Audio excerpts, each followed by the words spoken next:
Turn.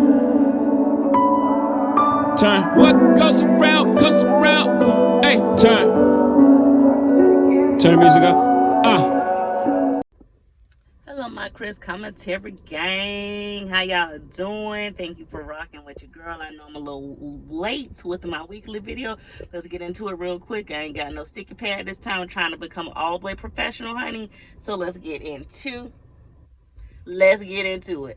All right, so of course, if you only way you don't know about this is if you've been living up under a rock. Megan Thee Stallion had all this drama going on the last week and a half or whatever. Basically 1501 certified or whatever that label's name is, they blocked Lil Baby from releasing any new music. They claimed that, her trying to basically renegotiate her contract was a bunch of BS.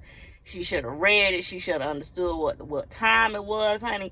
And it was not happening. They was like, listen, till you get right, till you do right by me, everything you think about gonna crumble. So they had her all the way blocked. I guess she countersued them or went to court and got like some kind of restraining order or something. So they temporarily blocked the ban they had on them not wanting her to release any music. They exchanged the words back and forth on Instagram. Carl all on her talking about payback a bitch, talking about he done got with Jada Prince, like they finna put a damn bounty on the girl head. And she was cool, calm, and collected. She said it's an evil world we live in my best future voice, basically saying it's all about money and that she wasn't trying to ship nobody. She just wanted to renegotiate some things. And I don't really understand how she on Rock Nation and also 1501, but I think it's like more of management under Rock Nation, and then like the album and distribution and whatnot is through 1501. I don't know, child. Don't know, don't care. Then I heard Kevin what's that guy named Kevin Lyles? He in it some kind of way with his record company as well. It's a big old mess. But best of luck to her. She had her little LP come out called Sugar last week. It got 6 or 7 songs on it. It's it's good. I like it. It's a little bop or whatever. I like it. So she's still on her hot girl shit, and she said y'all ain't gonna stop nothing that God got for her. Period. So moving on. So then of course we have to get into this story. I think this happened either last week or the week before last. This 4-year-old beautiful brown skin girl, so cute. Her friend, or her mommy's friend or daddy's friend, was doing her hair. She had dreadlocks, and she was looking at the video, and I guess the girl that was doing her hair was doing a video or whatever, and the baby goes, I'm so ugly. She got to be about 4 or 5. And she was like, do not say that, Elena. Don't say that. And that baby, and she was just like trying to encourage her and speak life into her, telling her how beautiful she was and how she has dimples on both sides of her face and she's so pretty. And that baby just cried and cried and cried. I'm talking about a gut-wrenching, deep soul war cry, okay? And every brown girl done been there before, whether you done been grown, little, big, tall, or small. We done all been there where we have let the common American standard of beauty try to define our beauty, not thinking we're good enough. That's where the light contacts come from. That's where the skin bleaching come from. That's where the getting shades of makeup, 10 and 20 and sometimes 30 shades lighter than you are, comes from, with this standard of the European beauty. Nothing's wrong with it at all, but you better realize how beautiful and unique you are. I don't give a doggone if you darker than this car, darker than the lip line across my lips, darker than my eyeballs. Brown skin girl, your skin just like pearls, you're best thing in the world. I wouldn't trade you for anybody else. Singing brown. You better know that baby just received all kind of love. She went viral. She got back on a few days later. I'm black and beautiful. Thank you, everyone. I'm black and beautiful. Thank you. Saying the mantra that the girl taught her: I'm beautiful, I am black, and I am wonderful. Mwah, thank you. And like even her little eyes even had lit up even the more. And I was just so happy. Black parents, white parents, Spanish, Hispanic parents, teach your babies the value of the skin that they are in. Teach them how beautiful they are, whether they got a gap, whether they got small teeth, big eyes, big lips, big nose, whatever. Teach them how wonderful and beautiful they are, okay? And so Zaya Wade made her little her introduction to the world at some gala or some event she was at last week or whatever. Well, I don't really got nothing to say about it. You know, baby doing her thing and she gonna live her best life. She ain't going back and forth with y'all, and neither is her parent. Boosie got arrested, child. Don't know why. He think he was in South Carolina either this weekend or last weekend or something like that. He gets arrested. Don't know what he did, but he's out. Thank goodness.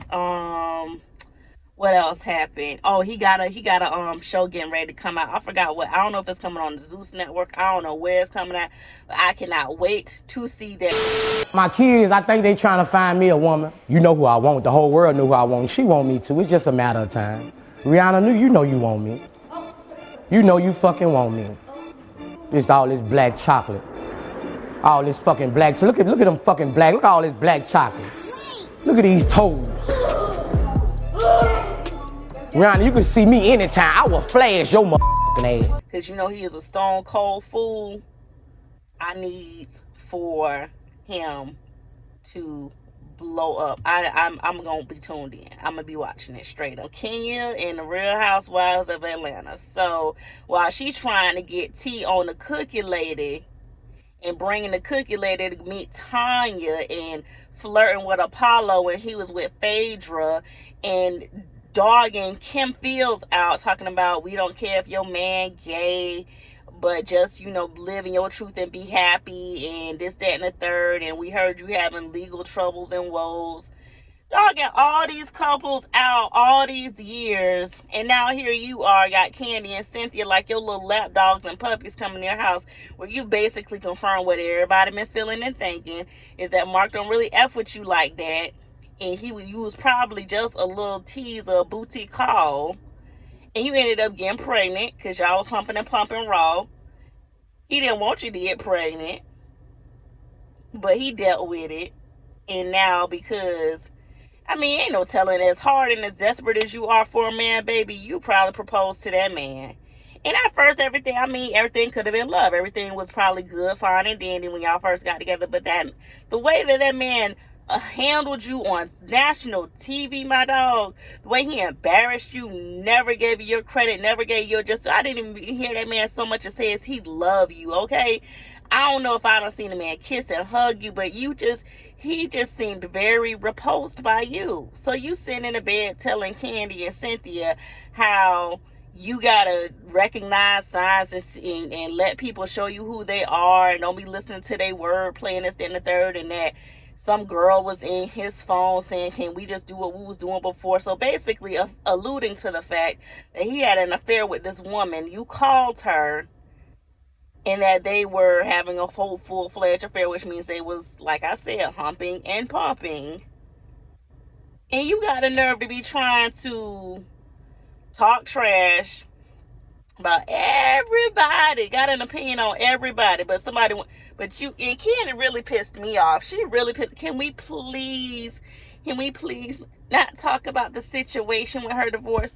Nene got her ass all the way together. No, she should have thought about that before she brought the cookie lady to Tanya and talked about Kim Fields and her man. Talking about is your man gay, like in front of a whole bunch of women, but we supposed to have all this respect and admiration for a king. No, boo-boo. Mark was your karma, okay? You may have nice traits and nice personality and this and the third, but you are a nasty, evil, vile woman. I don't know if it got anything to do with how you was raised and how your mama didn't really want you and how your grandma raised you. I hope you've been getting therapy, boo, because until you fix right here, you're going to always be this way. And it's going to be with every dude you get with. Every relationship you get in, you are going to have to face karma of how you treated people. Like, just completely, like, I guess Kim Fields was your only competition when the show first came on. So you just dogging this girl out. She just as sweet as she can be, ain't got no issues with nobody. But I remember that you were so nasty to her. But you want somebody to dare to have some kind of sympathy for you. Girl, bye. No, ma'am. No, ma'am. I hope for the sake of the baby, y'all can co-parent and live amicably. But like I say, I mean, hey, it is what it is, honey. It just never seemed like he was just that into you. Moving on. The baby, let's get into him real quick. He slapped the shit out of some fan that I guess she was trying to get a picture of him or whatever, and she had a flash on her phone, so she like mudged it in his like face or whatever, and I guess he was not feeling it. He just got her together. So according to TMZ, they actually interviewed the girl that he really slapped. How about it wasn't even the girl that tried to take a picture of him, a whole complete innocent bystander. So now Lil Baby is suing the baby because he gonna put a skit out on his page 2 or 3 days ago with Michael Blackston, like redoing the whole interview, like the whole incident, like at some shoe store or something, like basically mocking it.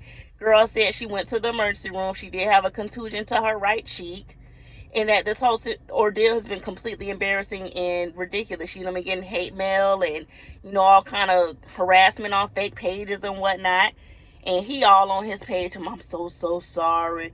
You know, I'll fly out, you can get flued out. He's so ignorant. He is going to end up either being real dead behind broke or get hurt because he is a whole clown. You cannot be around acting like you really should. You see what Suge at, right? You see what Suge at? Okay. Suge was trying to do all that too. Come on to death row. You don't want him dancing and hopping and jumping all in your videos. Come on to death row. Okay, that's fine, but you see what Suge at. You ain't got time. You got millions and money to be made, but my dog, you ain't got time to be always trying to fight and punch and kick and slap a nigga and rough somebody up just to try to show somebody how tough you are. Because all this is going to do is cost you money. I know your lawyers and your team tired of you. They tired of you, but you ain't going to stop because you're you, and you're just, I've lost a lot of respect for old boy. I mean, I understood the hotel situation where the guy was, you know, asking for a picture, but took a picture of him anyway without his permission or whatever. And I understand why he, you know, got with dude or whatever, because he didn't want people to know his location because his baby was with him. But nigga, that's why you got your security. Let your security deal with that, period. Let them do that. Like, you young-minded and you silly in all your ways. You're just silly. You just really, really silly. I hope you get yourself together.